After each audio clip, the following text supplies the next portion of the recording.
Okay, good morning to all of you and welcome back.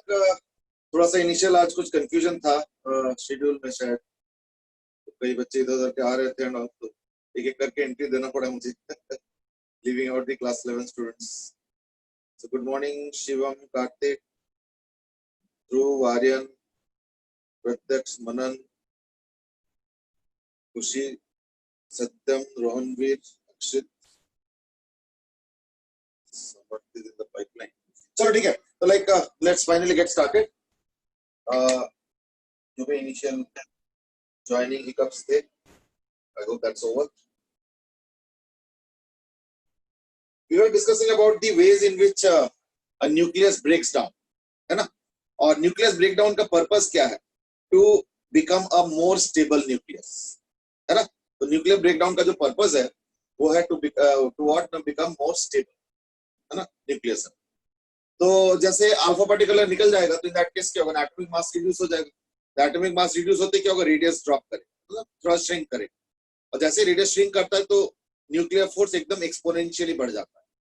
And that assists, helps in what stabilising the nucleus. So these are small points. हमें तो हमने कुछ rules पढ़े थे कल के, like alpha particle में क्या होता है, डीके होने से क्या होता है, बीटा पार्टिकल, बीटा में भी माइनस और प्लस दोनों ही है, तो उसमें डीके में क्या होता है. और गामा का जस्ट हमने हिंट ये दिया था कि न्यूक्लियस अलग अलग एनर्जी लेवल पे रहता है. तो इंटरनल चर्निंग में कभी भी ये हो सकता है कि like maybe the nucleus goes from higher energy level to a lower energy level. वो जो डिफरेंस ऑफ एनर्जी लेवल है, that is what is radiated as gamma photon. And gamma photons are the most dangerous ones because they are highly they have high penetration power. तो क्या होता है, जैसे हमारी human bodies में क्या होता है, वो सेल्स के अंदर पेनिट्रेट करके उसके जो जेनेटिक स्ट्रक्चर है उस पे इंपैक्ट करता है. And that's why it is supposed to be so dangerous.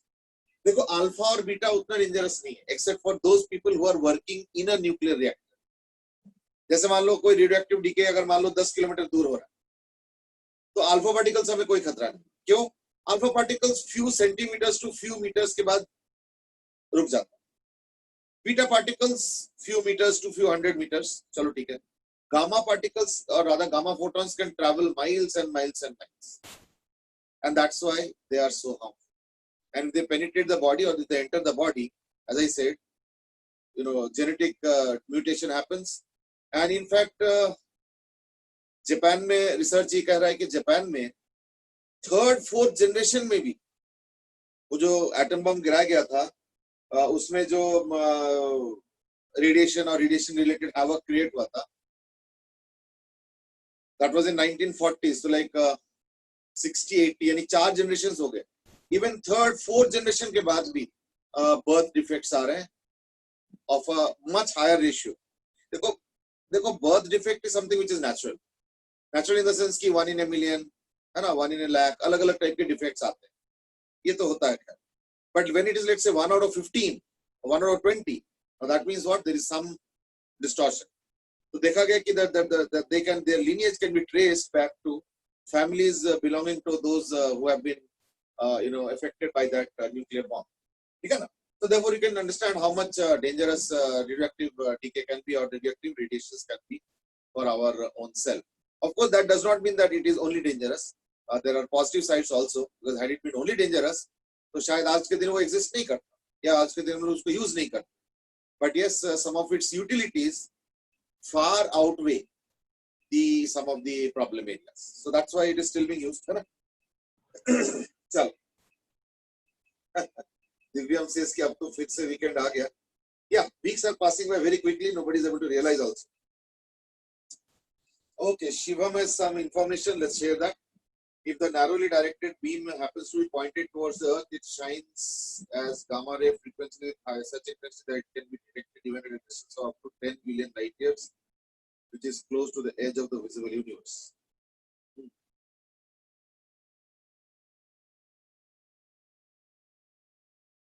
Well, Shivam, I don't know which narrowly directed beam are you talking about. So, like maybe you can just highlight on that aspect as well. What he's saying is that अगर कोई narrow beam अगर होगा, I think gamma rays का है, हाँ gamma rays का. So in that case, it can be even detected at 10 billion light years away also. Now that's almost close to the edge of the universe. Dhruv Patel has asked a question which is relevant to this. Even Akshit has also asked. Akshit says कि अब तो weekend आ गया.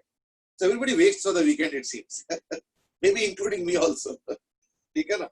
तो Dhruv Patel asked that gamma photons को dispose कैसे करते हैं? देखो गामा फोटॉन्स को मुझे एग्जैक्ट नंबर याद नहीं आ रहा, बट जहां तक मुझे याद आ रहा है शायद 8 सेंटीमीटर 8 सेंटीमीटर, हाँ 8 सेंटीमीटर थिक लेड का शील्ड अगर हो, लेड का शील्ड अगर हो तो it is able to stop gamma photons. I hope that my number of 8 centimetre is 100% correct. इतने सारे नंबर्स होते हैं, कई बार हो सकता है कि मैं मिक्स अप ना कर रहा हूं, but according to me 8 centimetre is probably that number है. और इसलिए हर न्यूक्लियर रिएक्टर को ट्रिपल शील्ड दिया जाता है. ट्रिपल शील्ड का मतलब क्या होता है कि अगर ये न्यूक्लियर रिएक्टर है ना तो इसको ऐसे करके शील्ड दिया जाता है. पहले कॉन्क्रीट, ये होता है concrete. This is to stop missiles, ये मिसाइल को रोकने के लिए. फिर lead of that more than 8 centimetre जो होता है लेड. फिर एक और कंक्रीट का लेयर, फिर एक और कंक्रीट, फिर एक लेड का लेयर आएगा. ठीक है ना, ये लेड का लेयर है, फिर एक और कंक्रीट इस तरीके से, फिर अंदर भी एक लेड का layer.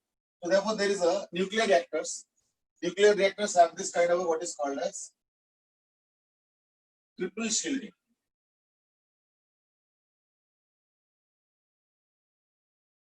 Triple shielding means, as I said,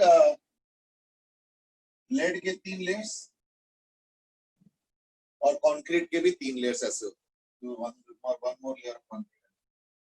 तो उससे क्या होता है, concrete उसको मतलब बॉम्ब के अटैक से बचाता है, और लेड उसको अंदर से जो रेडिएशंस आ रहा है, if there are, I mean, उससे बचाता है.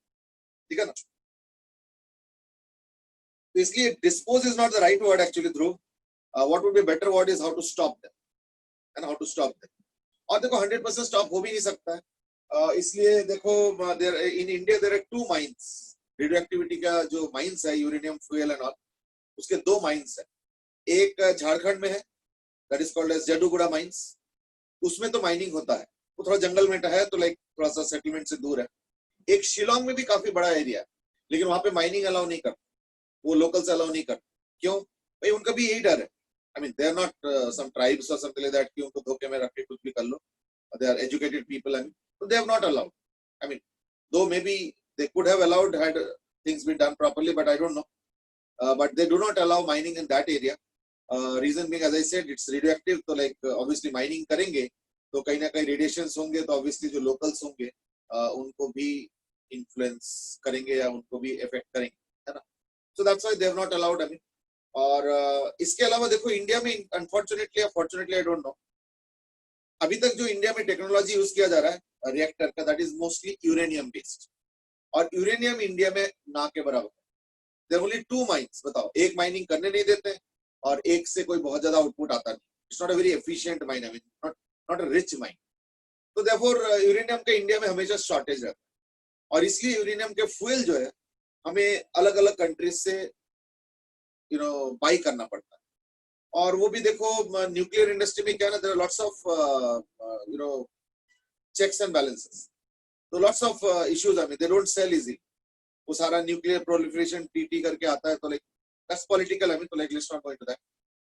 लेकिन इंडिया में इंटरेस्टिंगली थोरियम बहुत है. इंडिया में इट सीम्स कि वर्ल्ड का थोरियम का 70% इंडिया में, और वो भी उस 70% में से 90% एक ही स्टेट में, दैट इज केरला. लेकिन इंडिया के पास जो थोरियम टेक्नोलॉजी है वो जो है ढंग से है नहीं.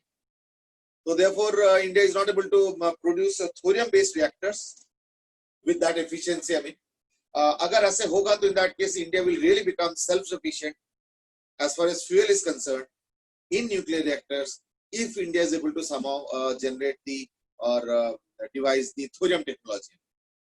So let's see. I mean, क्योंकि world का 70% thorium India के पास है, so not only it will lead to we ourselves using our own fuel, but I'm sure it will also lead to huge amount of export potential because there are so many nuclear reactors abroad also, and so on. So like these are the related things I mean, ठीक है ना?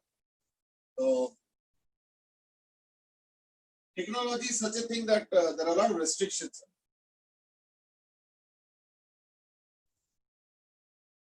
ठीक है? Whereas right now क्या है ना, we are always dependent on the world other countries I mean for fuel.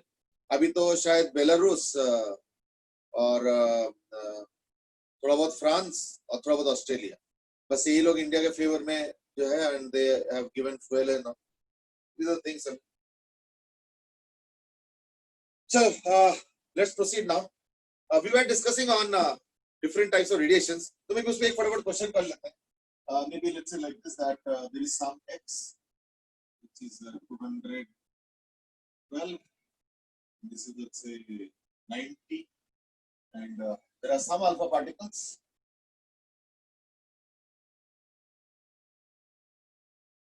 Plus some beta particles. Okay.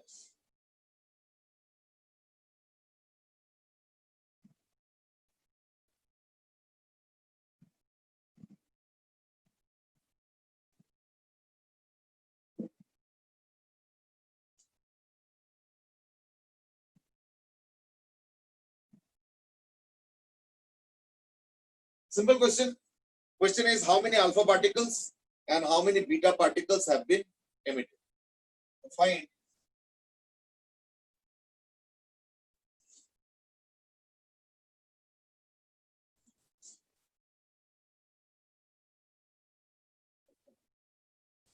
some kind of warm-up question you can say, because it's pretty easy. I mean, not much in it. दूसरा question.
Okay. I think first question is too easy. We have got one answer, and that is from Dhruv, and that is 5 alpha and 3 beta. Yes, any other answer? 5 alpha and 3 beta is what I get as an answer right now.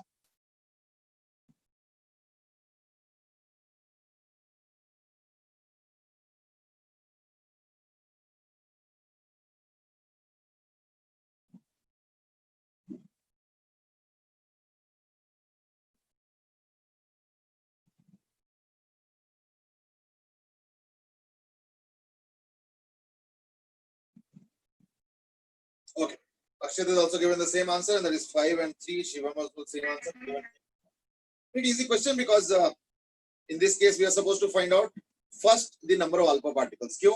क्योंकि मास का जो change है, देखो atomic number का change कोई भी करा सकता है, अल्फा भी करा सकता है, बीटा माइनस भी करा सकता है, बीटा प्लस भी करा सकता है. गामा नहीं कर पाता. That's because gamma is just a photon and it has nothing to do with either charge or mass. So that's a different case. But otherwise जो है alpha, beta minus, beta plus सब में ही atomic number तीनों में change होता है, लेकिन mass number सिर्फ alpha. So obviously our first target is what alpha. तो अल्फा में क्या होगा ना, 212 से 192, दैट्स अ रिडक्शन ऑफ 20, है ना, that's a reduction of 20. That's a 20 का मतलब हो गया 5 अल्फा पार्टिकल्स. अब 5 अल्फा पार्टिकल के हिसाब से 80 होना चाहिए, पर 80 है नहीं, 83 है, यानी 3 का राइज हो गया. That means what, 3 beta minus, है ना. चलो ठीक. Next, how many alpha, how many beta and. Okay, Shivam, Aryan, Jay Goyal, Akshit सबने करेक्ट आंसर दिया. What about this? How many alpha, how many beta minus, and how many beta plus? Quickly.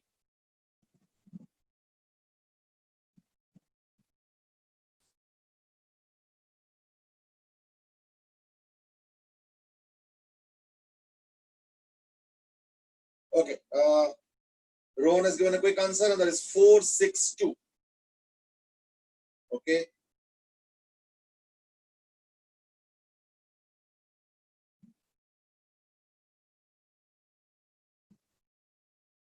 Only one answer. That is from Rohan. Easy questions, I mean. Quickly do them.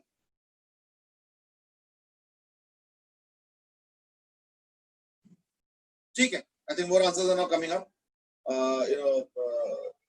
Same answer, that is 4, 6 and 2. ठीक है ना? ध्रुव ने भी दिया. तो like same thing. यहाँ से यहाँ तक कितना हो गया ना? 16 का रिडक्शन हुआ. तो 16 का मास नंबर का रिडक्शन का मतलब हो गया 4 अल्फा पार्टिकल. वो तो स्ट्रेट अवे निकल गया. So that's 4 alpha particles. ठीक है ना? जय ने भी सही आंसर दिया. तो ये 4 हो गया. तो 4 से क्या होगा ना, ये होना चाहिए था 8 कम कर दो, है ना. 4 अल्फा पार्टिकल मतलब 8 एटॉमिक नंबर कम हो जाता. अगर 91 में से 8 कम कर दो तो दैट्स लाइक 83. पर 83 तो है नहीं, 87 है. That means there is a rise of 4, है ना. अच्छा, इसमें कैलकुलेशन बोल रहा है कि 3 times number of beta is 3 times that of beta plus. That means एक बीटा प्लस अगर निकलता है तो यहाँ पे 3 बीटा माइनस निकले. तो that means a gain of 2. For every 3 particles here, there is a gain of 2. And how much is the gain here? The gain is actually, rather, it should have been 83. उसके लिए 87. So there is a gain of 4. तो 2 के gain करने के लिए 3 beta minus चाहिए. 4 के gain करने के लिए क्या होगा? 6 चाहिए. Therefore, it is what? 6 beta minus and therefore 2 beta plus. क्योंकि 3 times beta वाला भी होना चाहिए. So keeping in mind all these calculations, we can easily do the question and find out the number of alpha, beta, and so on. Okay. So you realize that these are very Seater kind of questions. You cannot miss them out.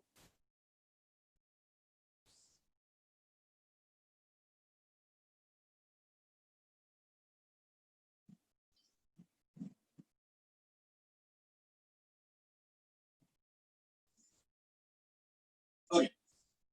The next aspect is on what is called as mass defect. Now, in each of these reactions, all these nuclear reactions, there is one thing which binds them, or which is common to all of them, and that is each of these reactions are accompanied by what is called as mass defect. जब भी कोई reaction होता है, चाहे alpha particle निकले, चाहे beta particle निकले, चाहे कुछ भी निकले, whatever it is, तो हमेशा देखने कुछ ना कुछ मास डिफेक्ट होता है. यानी something like this, that let's say x, if that goes to y plus some alpha or some beta or whatever. अगर total mass on the left hand side अगर मान लो ml निकाल लो, दैट इज द रिएक्टेंस. चलो reactance कर लो mr, और total mass the right hand side, so let's call it as products. तो reactants and products. तो हमेशा देखा जाता है कि न्यूक्लियर रिएक्शन में कि इनका मास थोड़ा सा कम होगा. We write this quantity as mass defect. Mass defect. तो मास डिफेक्ट क्या हो जाएगा फिर? ना equal to m reactants minus mp. So that's reactants and that is products. ये हो जाएगा मास डिफेक्ट. तो मास डिफेक्ट के कारण क्या होगा ना, कुछ एनर्जी का भी रिलेशन आएगा obviously. So therefore you have what is called as Q value of the reaction. Q value of the reaction. So what is the Q value of the reaction? Equal to delta M into C square.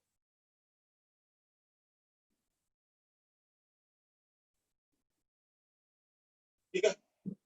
अच्छा, अगर मान लो just to give an idea में, अगर 1 kg को मैं energy में convert करता हूं, that is equal to what? m into c square. यानी 1 into 3 into 10 to the power 8 का square. Now that's equal to 9 into 10 to the power 16. That's almost like 10 to the power 17 joules, almost. यानी कितना huge energy is involved है, that probably you can look at straight away just by using this relationship.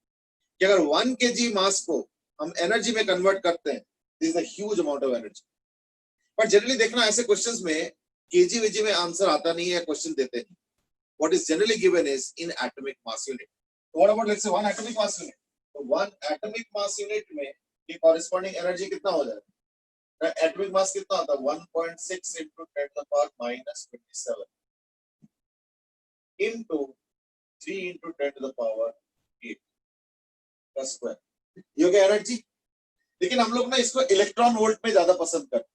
तो energy that is in joules. So 1 AMU in electron volt क्या हो जाएगा? 1.6 into 10 to the power approximately 10 to the power minus 27 into 9 into 10 to the power 16 by 1.6 into 10 to the power minus 19. ये हो जाएगा electron volt. तो ज्यादातर उसमें देखना इलेक्ट्रॉन वोल्ट यूनिट्स ही ज्यादा पॉपुलर है. तो I will also use electron volt units only. So that is approximately. अब देखो तुम इसको कैंसिल कर सकते हो तो बचा 9 और फिर बाकी तो पावर्स है. चलो वो तो हम कर लेंगे. इसके मैं अप्रोक्सीमेट वैल्यू बता देता हूँ. 931.2 mega electron volt. So just remember this relationship that 1 atomic mass unit is equal to 931.2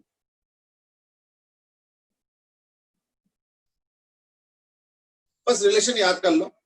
इसको हम डायरेक्टली यूज करेंगे तो जहां पे भी जरूरत पड़े. ठीक है ना? तो I don't think that's a problem. अच्छा मैं एक क्वेश्चन दे रहा हूँ. सपोज मैं कहता हूँ कि मेरे पास एक फ्यूल है. मेरे पास कुछ फ्यूल है और वो है X 290. ये हो गया 196. या थोड़ा डिटेल में दे देता हूँ. जनरली क्या होता है ना ऐसे क्वेश्चन में थोड़ा अप्रोक्सीमेट नहीं अच्छे से accurately they. X 200.2371 and this is let's say 90 and this is equal to Y 196.1623 86 plus alpha 4.0187 and 2.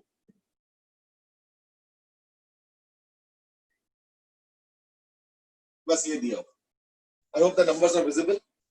200.2371, 196.1623 and 4.0187.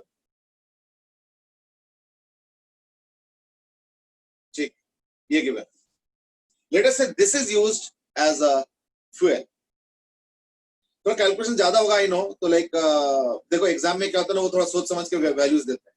अब मैं तो ऐसे रैंडमली दे रहा हूँ तो I don't think you will get a very comfortable question to deal with. But use the calculator, no issues. ठीक है. Question is that to run 200 megawatt plant with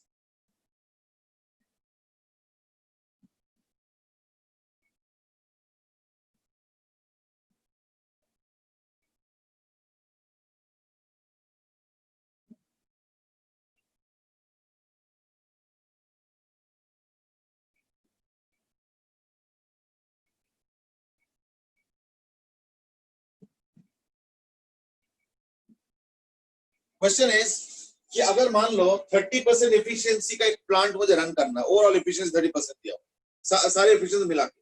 तो एक्चुअली ना कई सारे एफिशिएंसी आता है. कुछ थर्मोडायनामिक एफिशिएंसी आता है, कुछ फ्यूल एफिशिएंसी आता है, फिर कुछ प्लांट एफिशिएंसी आता है, फिर कुछ ट्रांसमिशन एफिशिएंसी आता है, मतलब जहां से जनरेट हुआ से लेके जहां पे यूज हो रहा है. Lot of efficiency involve. I am not going to that. I am saying overall efficiency suppose 30% और मुझे 200 मेगावाट का प्लांट चलाना. ठीक है ना? Which is going to give an output of 200 megawatt. तो ऐसे केस में 365 दिन में यानी एक साल में हमें कितना फ्यूल का जरूरत पड़ेगा? ये वाला फ्यूल है. Go ahead.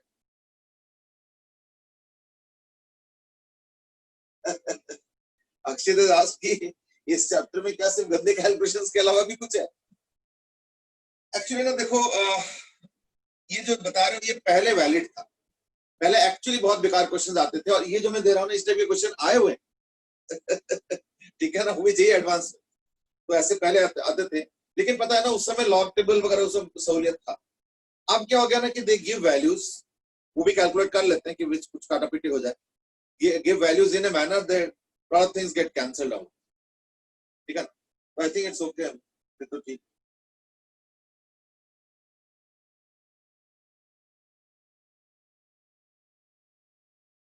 तो इसमें कैलकुलेशंस है, मैं मना नहीं कर रहा हूँ, इसलिए कैलकुलेशंस कैलकुलेटर से करो, उसको भी कोई रोक नहीं। It's up to you.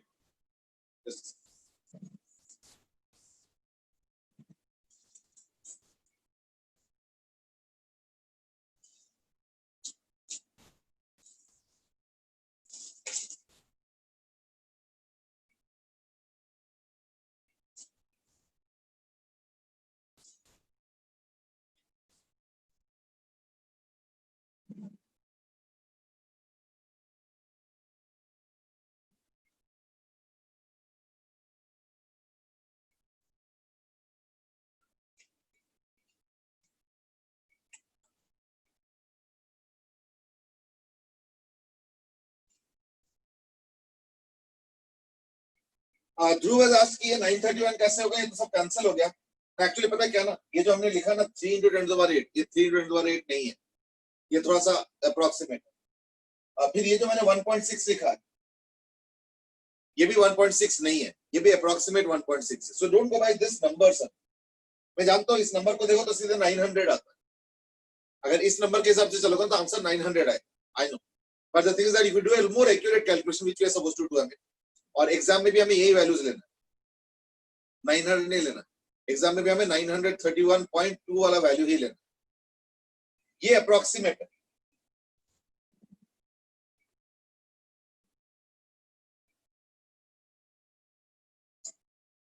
This approximate value, वैसे मैंने लिखा तो है अप्रोक्सीमेट, बल्कि ये ज्यादा एक्यूरेट है, बट चलो कोई नहीं, तो ये कैलकुलेशन है।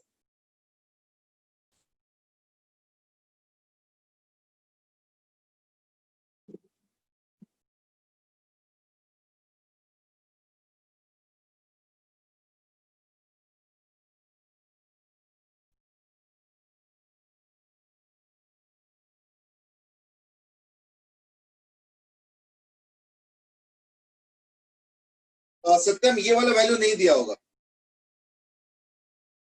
ठीक है ना, ये वाला वैल्यू नहीं दिया होगा, ये हमें याद होना चाहिए। ओके दिव्या मैं आस्क्ड कि सर हमें पता चला है कि मनचंदा सर के क्लास में कोई 11th का लड़का आ गया था और उल्टे सीधे बातें की एंड ऑल, कुछ थ्रेट वेट भी दिया है। This what he is saying, I mean is that true? The answer is that, I mean I won't talk of any specific incident, पिछले 4-5 महीने में ऐसे ना भी तो कम से कम 6-7 इंसिडेंट्स हुए। ठीक है ना, नहीं सर, कोई पकड़ा गया है, मैंने सुना कोई पकड़ा गया था बच्चा। हाँ पकड़े गए, क्योंकि ईमेल आईडी वाईडी ये सब चीजें ट्रेस हो जाता है ना, तो ट्रेस किया गया। और अब कई बार एज ए क्रिमिनल भी कई बार मुझे भी ध्यान नहीं रहता ना, अगर मैं क्राइम कर रहा हूँ तो मैंने सारी चीजें कंट्रोल में रखा है, जरूरी नहीं है, हो सकता है कि मेरा मेल आईडी सुशोभन पांडा है, अब मैंने लॉग इन किया कुछ फेक नाम से, उस समय टेम्पोररी नाम तो अलग होता है, लेकिन जब ट्रेस करो तो पता चल जाता है कि who have been log in and which are the mail IDs। अब मेल आईडी में अगर दिख जाए सुशोभन पांडा तो नेचुरली फिर शक तो होगा। खैर वो डाइवर्शन भी हो सकता है, मान लो किसी और के नाम से मेल आईडी बना के कर ले, भी हो सकता है, but anyway then finally he agreed कि हाँ मैंने ही किया है।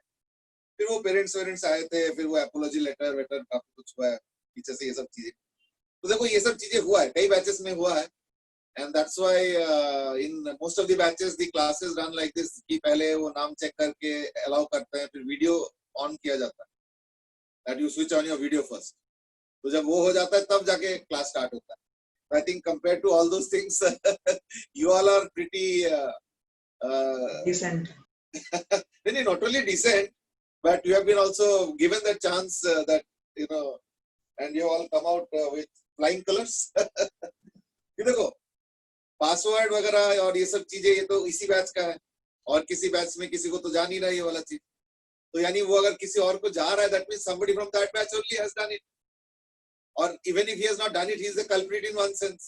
कि भाई उसने पासवर्ड दूसरे बैच में कैसे दे दिया, है ना, एंड सो ऑन। तो ये सब चीजें हैं, कुछ बैचेस में हुआ है, in your batch it has never happened, so that's why we also trust you. It's always a reciprocal thing.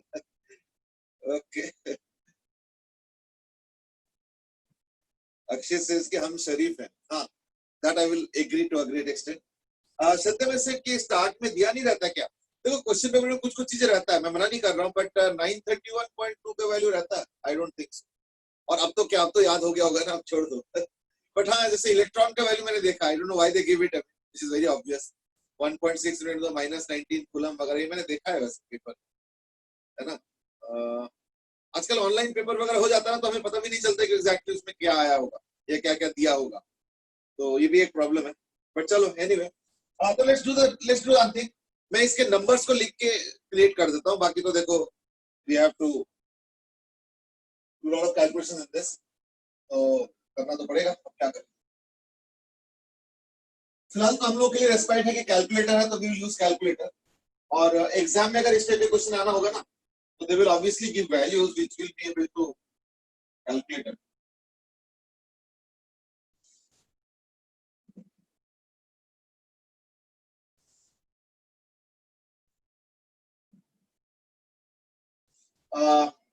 देखो मास डिफेक्ट सबसे पहले तो डेल्टा है, delta M is equal to 200.2371, 200.2371 minus 196.1623, 196.1623 plus 4.0187, 4.0187 is equal to, अब इसको बराबर calculate कर देते हैं, और इतना बैक कौन कर,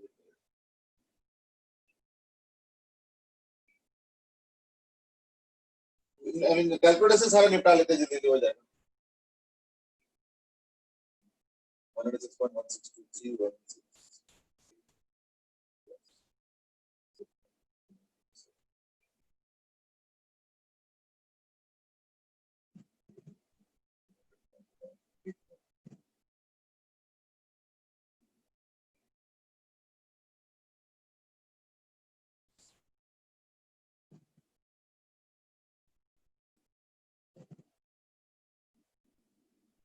0.0561, यानी that is equal to 0.0561 KM, ये दिया हुआ। और एक रिएक्शन, वन रिएक्शन का जो एनर्जी है that is equal to therefore 0.0561 into 931.2 MeV। ये लेकिन MeV में है, तो इसको हमें फर्दर कैलकुलेट भी करना पड़ेगा, ठीक है ना। एक आंसर आया हुआ है 1.46, ये 1.46 क्या है, ठीक है, तो ये हो गया रिएक्शन की एनर्जी, वन रिएक्शन का एनर्जी, राइट। अब अगर ये एक रिएक्शन का एनर्जी हो जाएगा, तो नंबर ऑफ रिएक्शंस कितना हो गया per year, number of reactions कितने हो गए रिक्वायर्ड, इज इक्वल टू, देखो 200 मेगावाट है, यानी 200 मेगावाट इनटू एक दिन में number of seconds 86400 number of seconds into number of days 365, इतना तो मुझे नंबर ऑफ जूल्स चाहिए, इतना नंबर ऑफ जूल्स हमें चाहिए।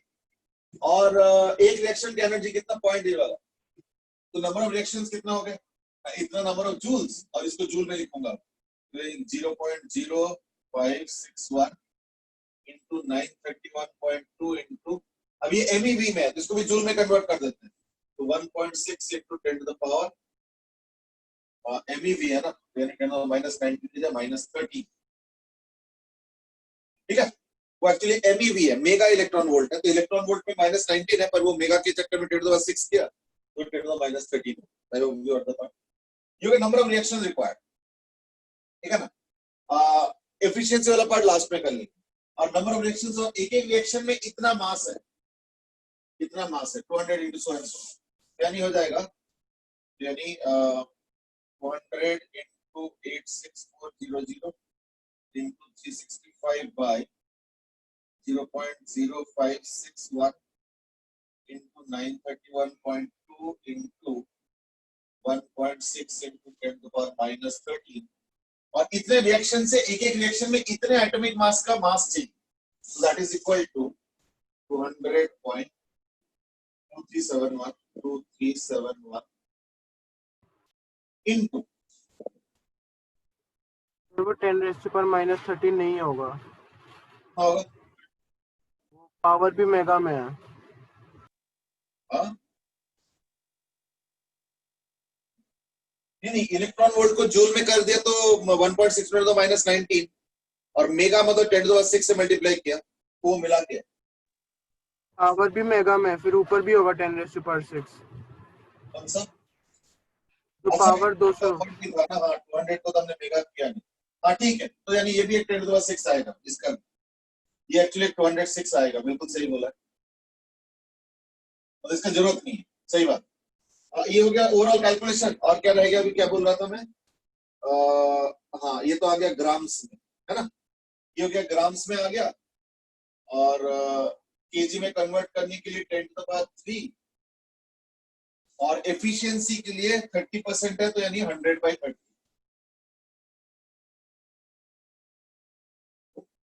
That's the calculation. अब बाकी नंबर्स का देख लो कहां से कौन से नंबर आ रहे हैं, वो ज्यादा इंपॉर्टेंट है, कैलकुलेशन तो चलो चलता रहे। तो 200 मेगावाट इतने सेकेंड्स इतने दिन, ठीक है, बाकी देखता हूं बाद में। और यहाँ पे हो गया एक एक रिएक्शन के लिए जो एनर्जी वॉल्ट, ये वाला, this is energy volt per reaction. तो उससे नंबर ऑफ रिएक्शंस आ गए, number of reactions into atomic mass, तो इससे number of sorry total mass involve आ गया, ये वाला। और लेकिन वो ग्राम में है, ये मोल वाला कंसेप्ट है तो ग्राम में है, उसको केजी में कन्वर्ट किया और लास्ट में एफिशिएंसी के चक्कर में 100/30। तो दैट इज द नंबर्स। अभी अब देखो ऑब्वियसली वो लोग क्या करेंगे ना, ऑब्वियसली कुछ ऐसे दे देंगे यहाँ पे नंबर्स कि थोड़ा सा इजी हो जाए, दैट्स ऑल।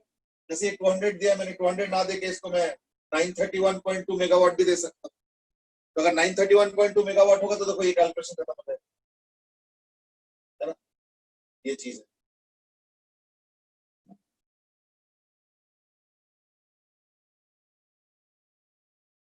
अच्छा नहीं, अभी तो एक और चीज भी रहता है, वो है यहाँ पे एक और भी तो आएगा, वो है 1, ये सारा एटॉमिक मास यूनिट में किया ना हमने, है ना। तो जो अगर एटॉमिक मास यूनिट में करोगे तो दैट केस इट 10⁻, रिएक्शंस आ गए, ये तो एटॉमिक मास यूनिट का है, और वो भी एटॉमिक मास यूनिट का है, चलो ठीक है, नंबर ऑफ रिएक्शंस आ गए, ठीक है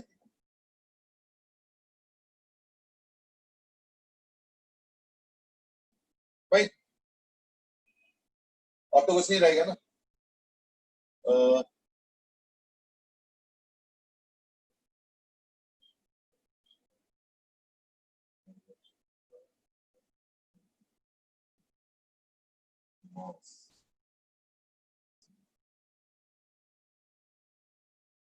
अच्छा नहीं, अभी तो और भी है, ये तो हो गया नंबर ऑफ रिएक्शंस रिक्वायर्ड। तो नंबर ऑफ रिएक्शंस रिक्वायर्ड मतलब इतने atoms required, number of atoms आया, तो नंबर ऑफ एटम के बाद एक एक एटम का मास हो गया दिस इनटू फिर वो 1.6 वाला भी तो आएगा, 10⁻⁻27, ये भी एक आएगा, है ना। अब आएगा, देख लो।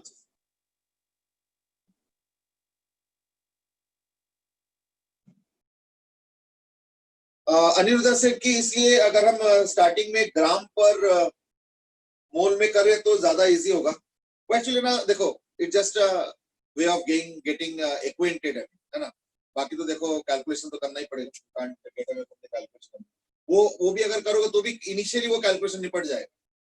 बट देखो कैलकुलेशन हम इनिशियली तो करेंगे नहीं, वो सारा तो एंड में जाके ही करेंगे, है ना। तो इसलिए एंड तक यही नंबर्स रह गए हमको, है ना, दैट्स द पॉइंट।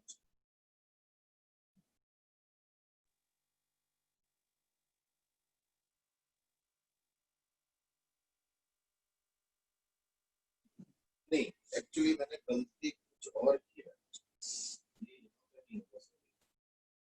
ये नंबर ऑफ रिएक्शंस आ गया ना, ये जो मल्टीप्लाई कर उसको पहले मोल वाला करना पड़ेगा, दैट इज 6 into 10⁻23 वाला एवोगाड्रो नंबर यहाँ पे आएगा, सॉरी गलत हम लोग वहां पे किया था, क्योंकि हम तो इसको ग्राम में कर ही रहे, तो यानी एवोगाड्रो नंबर से डिवाइड करेंगे तो नंबर ऑफ मोल्स आ गए, है ना, नंबर ऑफ रिएक्शंस आ गए, फिर एवोगाड्रो नंबर से डिवाइड करें नंबर ऑफ मोल्स, फिर मोल्स को 200 इनटू दिस, वो मैंने गलत लिखा था, यहाँ पे है ना, ठीक है ना, यानी 6 into 10 to the power 23, ठीक है, उसके बाद ग्राम्स में फिर केजी, नाउ इट्स फाइन, ठीक है ना, अब देख लो चलो, so what I'm trying to say is that hopefully इस टाइप के क्वेश्चन ना ही आए,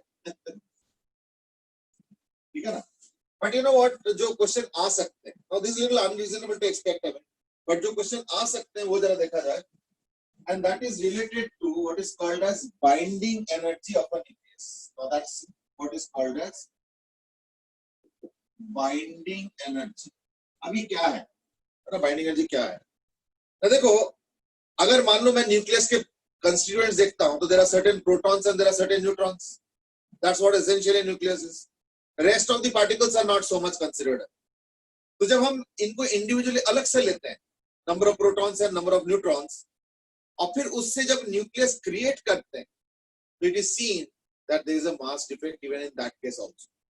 यानी अगर मैं एक न्यूक्लियस लेता हूं लेट्स से A और Z, ठीक है ना, तो then mass before nucleus formation क्या होगा, है ना, मास बिफोर न्यूक्लियस फॉर्मेशन क्या होगा ना, मास बिफोर न्यूक्लियस फॉर्मेशन होगा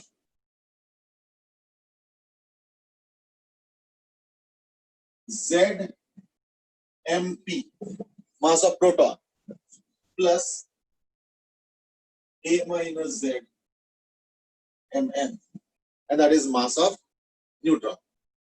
ये हो गया mass before nucleus formation, ठीक है, and let us say the mass of this X is after nucleus formation, after nucleus formation, suppose the total mass is M of the nucleus. What is always seen is that ये ज्यादा होता है और ये कम होता है, यानी that is accompanied by also what is called as mass defect, ठीक है, इसमें भी एक mass defect का concept आ जाता है, तो क्या आता है ना, delta F is equal to M of nucleus minus ये वाला पूरा, यानी Z MP plus A minus Z MN. You get mass defect. We now introduce a concept of what is called as binding energy. So binding energy is called as the binding energy of the nucleus. So that is equal to what? Delta M into C square. बाकी उसको mega electron volt में करना है नहीं करना है, all those things that you can see, ठीक है ना। Now we define what is called as binding energy per nucleon. So now we define a clinching thing and that is called as binding energy per nucleon.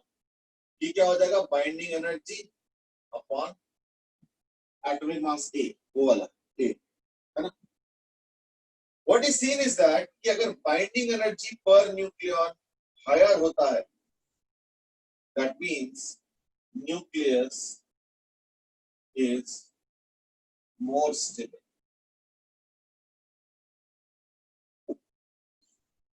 यानी nucleus का stability, nucleus का stability के ऊपर हम लोग कई बार बातें किए हैं, बात किए थे कि लाइक रेडियस के ऊपर डिपेंडेंट है, न्यूक्लियर फोर्स के क्रिटिकल साइज के ऊपर डिपेंडेंट है, वगैरह वगैरह। तो अब हम एक और पहलू डिस्कस कर रहे हैं, and that is probably one of the most important parameter as far as stability is concerned, and that is what binding energy per nucleon. अगर दो न्यूक्लियन को कंपेयर करना है कि कौन सा ज्यादा स्टेबल है कौन सा कम स्टेबल, तो हम क्या करेंगे, बाइंडिंग एनर्जी को कंपेयर करेंगे। तो binding energy one of them is more, that means what, it is more stable, वही लिखा है। Binding energy per nucleon higher implies nucleus is more stable. So stability is related to binding energy पर nuclear. इस पे question बन सकता है। लेकिन पता है क्या ना, देखो इस चैप्टर से कोई बहुत ज्यादा टफ क्वेश्चन आते हैं। आई मीन ये तो लगातार देखा होगा 3-4 चैप्टर से मैं बोल रहा हूँ कि एटम डुअल नेचर और ये वो सब, इससे बहुत ज्यादा टफ क्वेश्चन नहीं आता। So therefore, in the entire physics paper, you will always see modern physics section is the easiest, unless कि कोई weird question आ जाए। एक आध बार क्वेश्चन आया मतलब which is even out of syllabus, ऐसे भी आया हुआ है, आप उसका तो कोई तैयारी नहीं कर सकते। स्पेशली सेमीकंडक्टर या कम्युनिकेशन चैप्टर में से एक आध बार मेंस में क्वेश्चन आया आउट ऑफ सिलेबस, ठीक है। बट चलो ठीक है, that's part of life, can't tell, है ना। चलो, so that's about your stability of nucleus related to binding energy per nucleon, ठीक है। इसके बाद आता है what is called as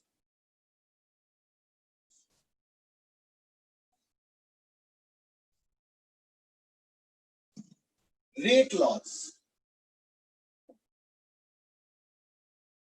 rate loss मतलब क्या होता है कि how fast is the radioactive decay happening, है ना, how fast is the radioactive decay happening.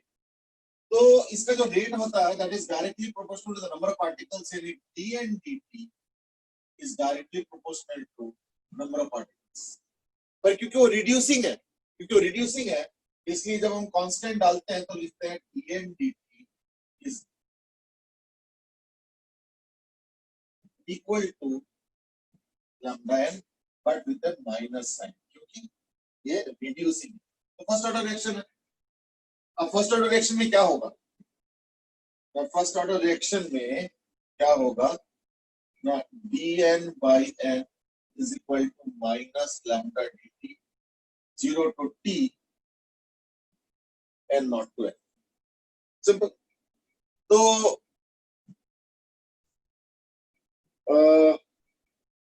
सत्यमेव दास की कांस्टेंट वैल्यूज ऑनलाइन पेपर में आते हैं। I don't know which constant you are saying, but 931 वाला तो देखो याद रख लो, 1.6 वगैरह तो वैसे याद हो चुका है ऑलरेडी, तो I don't know which constant you need really, तो इसलिए आई don't know whether this question is relevant, है ना। चलो, like that's the figure, so we can easily write ln n n naught to n is equal to minus of lambda, तो 0 to t dt का तो t आएगा, ये हो जाएगा ln n by n naught is equal to minus lambda t, यानी अब आ जाएगा n is equal to n naught into e to the power minus lambda, ठीक है। क्योंकि rate of decay directly proportional to number of N है, number of particles है, तो मैं लिख सकता हूँ R naught as lambda n naught initial rate, and rate after time t rt is lambda into nt, and what is nt, this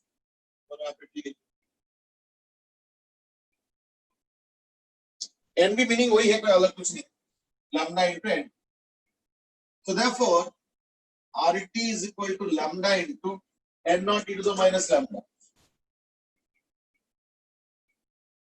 अब बताओ lambda n naught तो r naught है, so therefore we can also write the same equation in a similar way, and that is rate of decay also the same one, so rt is equal to r naught into e to the power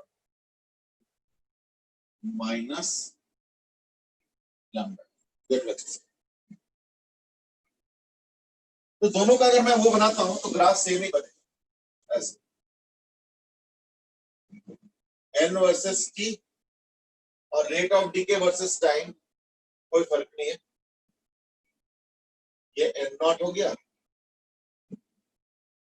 और ये हो गया r। तो obviously we will have something called half life यहाँ पे, अगर ये n not bye 2 ले लेता हूं तो this will be called as half life. इसलिए यहाँ पे अगर मैं r नॉट बाय 2 ले लेता हूं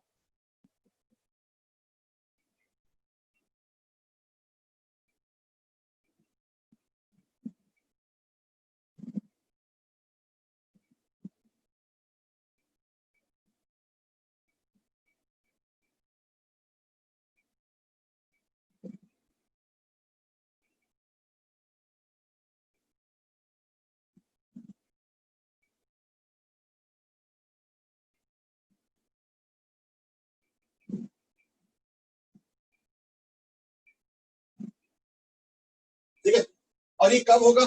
That can be easily calculated. So to calculate t half,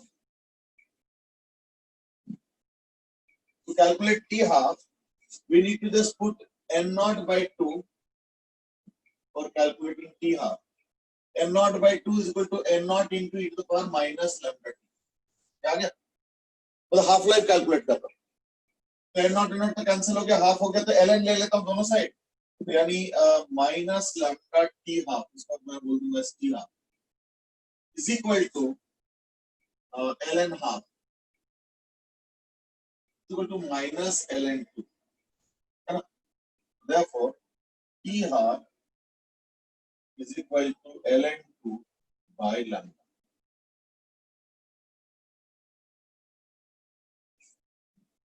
t half is equal to what ना? ln 2 by lambda. आसान जवाब है, कोई ज्यादा टफ नहीं. तो ये हो गया half life, this what is called half life.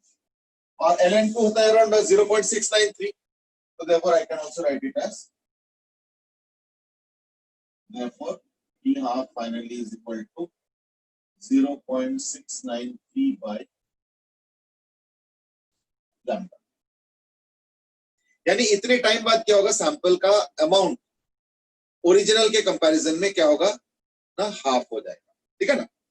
चलो, तो मैं इसी पे एक एग्जांपल दे रहा हूं,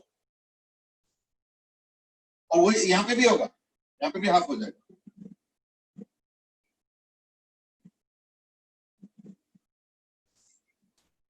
जैसे सपोज मैं कह देता हूं कि कोई एक वो है क्वेश्चन है, किसी का लैम्डा दिया हुआ है 6.93 into 10 to the power minus 6, ये लैम्डा दिया हुआ.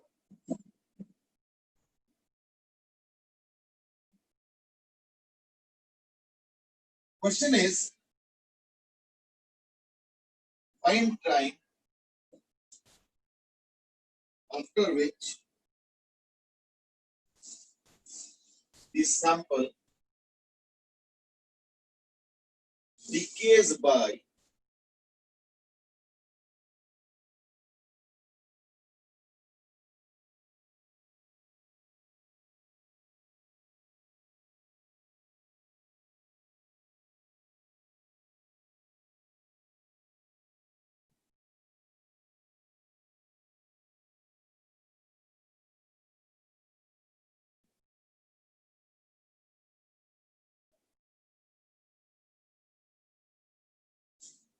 lambda दे रखा 6.93 into the power minus 6.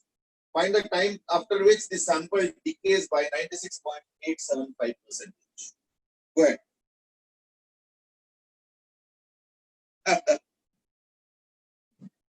Rohan Vizar has asked कि n is equal to number of atoms of radioactive element. हाँ बिल्कुल, n is the number of atoms of the radioactive element.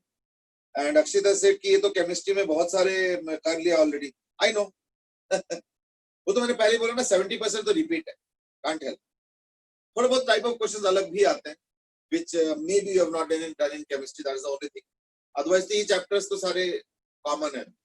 That's why they don't take much time.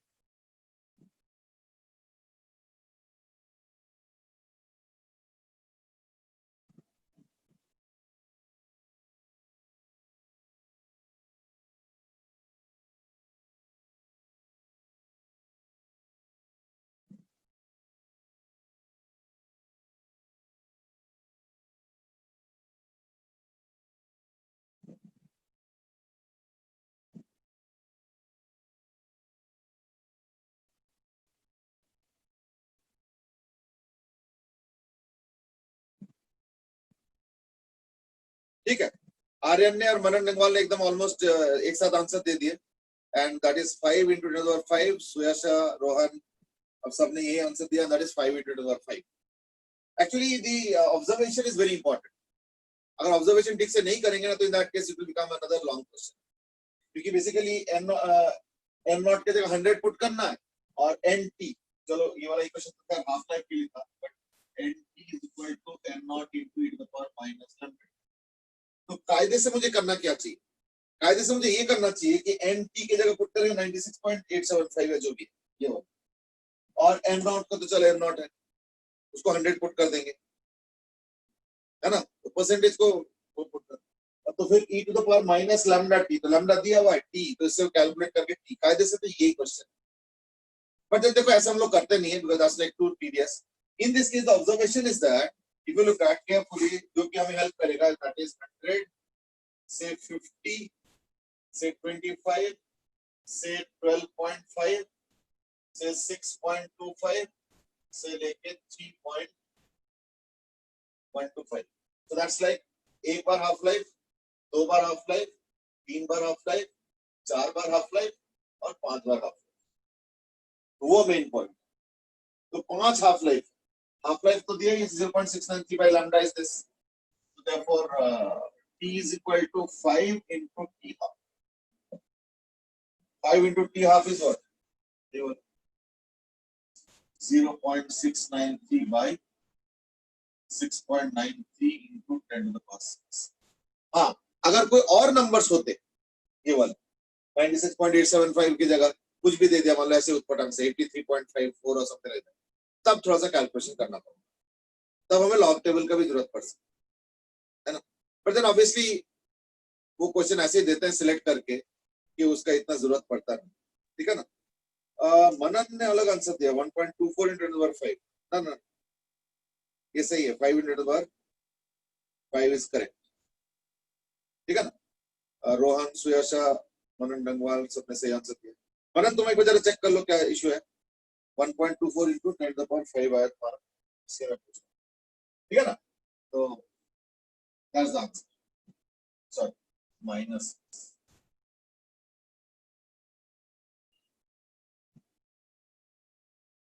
so that is equal to 5 into 10⁵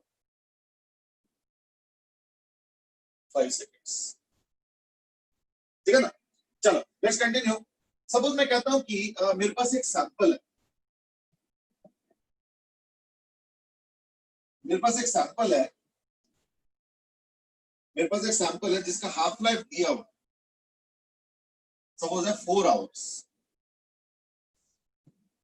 ठीक है। तो मेरा जो half life है वो दिया हुआ है, और हाफ लाइफ दिया हुआ है, और मेरे पास 16 पार्टिकल्स है। तो तुमको बताना है आफ्टर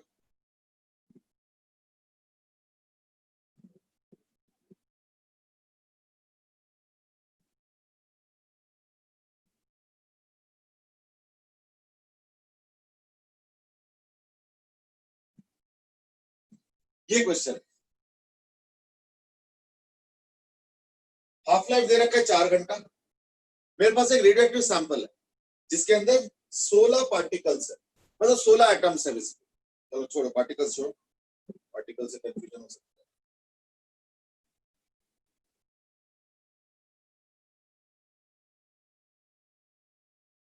16 एटम्स है, after 12 hours how many atoms will be left, how many particles will be there. Okay, Aryan has given an answer, ठीक है ना। इसका आंसर दो जब तक, तब तक मैं जरा फटाफट अटेंडेंस ले लेता हूं। Jay Goyal has written the same answer,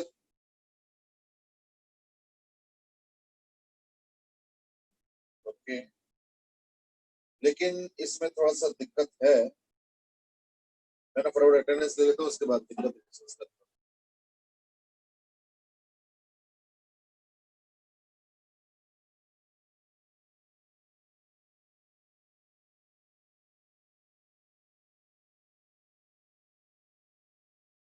Just give me a minute.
अच्छा देखो, इस क्वेश्चन का आंसर एक्चुअली पता है, ट्रू आंसर क्या होगा, इज कैनॉट बी डिटरमाइंड।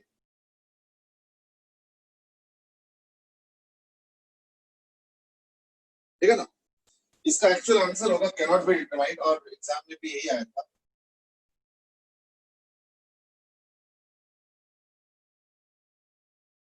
क्योंकि ना इसको थोड़ा सा समझो, is that all this phenomena that we are discussing, these are all statistically bound phenomena. मतलब क्या है कि जैसे इट्स समथिंग लाइक, अब इसको फॉलो करो। सपोज अगर मैं पूछूंगा, मैंने एक कॉइन को 2 बार टॉस किया, तो क्या आउटकम आएगा? तो आई कैनॉट क्लेम कि आउटकम आएगा एक हेड और एक टेल, क्योंकि प्रोबेबिलिटी हाफ हाफ है। भाई हेड और टेल का तो हाफ हाफ है, तो 2 इवेंट किया मैंने, 2 बार कॉइन टॉस किया, तो इससे मैं ये गारंटी नहीं दे सकता हूं कि जो 2 बार मैंने सॉरी 2 बार जो मैंने कॉइन टॉस किया उसमें एक हेड आएगा और एक टेल आएगा, इससे गारंटी हम नहीं दे सकते। क्यों? Because it's all a probabilistic thing. मतलब क्या कि that these kind of answers become true only when the number of trials are very very very very large. तो अगर मैं 10,000 ट्रायल्स करूंगा तो अप्रोक्सीमेटली 5,000 हेड आएगा, अप्रोक्सीमेटली 5,000 टेल आएगा, वो भी एग्जैक्ट नहीं आएगा, अप्रोक्सीमेट आएगा। अब अगर 10,000 की जगह 25,000 ट्रायल्स करूंगा, 10 लाख ट्रायल करूंगा, 5 करोड़ ट्राई करूंगा, तो देखना वो नंबर जो फ्रैक्शन आएगा ना, number of heads by total और number of tails by total, वो देखना हाफ की तरफ कन्वर्ज करता है। So there is a convergence only at what very large number of trials, not for limited number of trials like 2, 3, 4 trials. यहाँ पे भी यही परेशानी है। अगर मान लो 16 करोड़ एटम होता मेरे पास, 16 करोड़ एटम्स होता, in that case approximately, वो भी exact नहीं, 8 करोड़ एटम्स होता after 1/2 time, that is 4 hours. तो वो भी मैंने exact नहीं बोला, मैंने बोला approximately 8 करोड़। अब देखो प्रॉब्लम क्या है ना, देखो 16 करोड़ अगर अभी है, 4 घंटे बाद 8 करोड़ है, यानी 8 करोड़ डीके कर गया। अब मुझे क्या पता कि उन्हीं 8 करोड़ में से कोई 16 आइटम्स ले लिया, मान तो एक ही हाफ लाइफ में सारा डीके कर गया। How do I know? That's the problem. अच्छा, और देखो 2 हाफ लाइफ बाद क्या हो गया ना, 4 करोड़, फिर 3 हाफ लाइफ बाद लेट्स से 2 करोड़, ऐसे होना चाहिए ना। अब बताओ, हो सकता है कि ये जो 16 आइटम्स है, जो आखिरी का 2 करोड़ उनमें से है, यानी 3 हाफ लाइफ हो चुका है, 3 हाफ लाइफ हो चुका है, लेकिन अभी डीके स्टार्ट भी नहीं हुआ इन 16 पार्टिकल्स। क्या पता मुझे? So these are very inconclusive things. यानी हम लोग का जो कंसेप्ट है which is on radioactivity, it is a very statistical concept and does not work out truly. हो सकता है कि आंसर सही है, अगर मान लो इसका देखते हो तो 3 हाफ लाइफ हो गया, 12 आवर्स में 3 हाफ लाइफ, तो 16 से 8, 8 से 4, 4 से 2, you might say 2, बट ये 2 का गारंटी तुम नहीं ले सकते हो, क्योंकि as I said because it is not so true for very small number of particles. तो हो सकता है कि 3 हाफ लाइफ बाद जो 2 करोड़ पार्टिकल्स रह गए, 16 पार्टिकल्स उन्हीं में से लिया मैंने, यानी 3 हाफ लाइफ से मैं ऑब्जर्व कर रहा हूं इन 16 पार्टिकल्स को, कुछ भी नहीं हुआ अभी तक। Then a variety of situations can evolve and can happen, and we cannot guarantee that yes, the probability, the number of particles will be in this case too. ये प्रॉब्लम है इस केस। ठीक है ना? I hope you got the point. हमें Jay has asked but सारे rate laws low concentration में ही वैलिड नहीं रहते। देखो when we say low concentration, please try to understand the numbers. Low concentration मतलब अगर तुम मिली मोल भी लेते हो, मतलब मिली नॉर्मल या मिली मोलर या जो भी लेते हो, तो भी देखो ना, नॉर्मल मतलब मान लो 1 मोल है ना, तो आई मीन अगर उसका वैलेंसी 1 है तो 1 मोल हो गया, तो 6 × 23, और मिली में क्या होगा 10⁻20, तो कम कहाँ है? So when we are talking about these numbers, they are very huge actually. लेकिन यहाँ पे तो मैंने 16 मॉलिक्यूल से एटम्स बोल दिया। अगर मैं यहाँ पे बोलूंगा 16 मोल एटम्स, तब कोई दिक्कत नहीं। 16 मोल एटम्स होगा तो मैं लिख दूंगा 2 mole atoms, then approximately 2 mole atoms is fine, क्योंकि उसके बाद साथ में 10⁻23 भी जुड़ चुका है, 16 मोल्स बोल दिया और ऊपर से 6 तो है ही है, तो then it is fine. But अगर 16 पार्टिकल्स है, 16 एटम्स है, और फिर हाफ लाइफ का कंसेप्ट हम नहीं लगा सकते। ठीक है ना? चलो anyway will continue tomorrow, let's see. Anirudh has raised this point, I mean, to an extent, I think, because half-life is approximate and it is what for a large group of particles. So, any similar point raised किया है, maybe, but you also answered it as 2. अच्छा नहीं, तुमने answer नहीं किया, तुमने शायद कुछ लिखा ही। अच्छा नहीं, तुमने पहले 2 आंसर करके फिर एक्सप्लेनेशन दिया कि ये तो अप्रोक्सीमेट है. Sir I think the latter part is the true part. पहले जो तुमने 2 का आंसर दिया है, that may be we can now change. ठीक है, चलो, I think we'll have more discussion on this in the next class.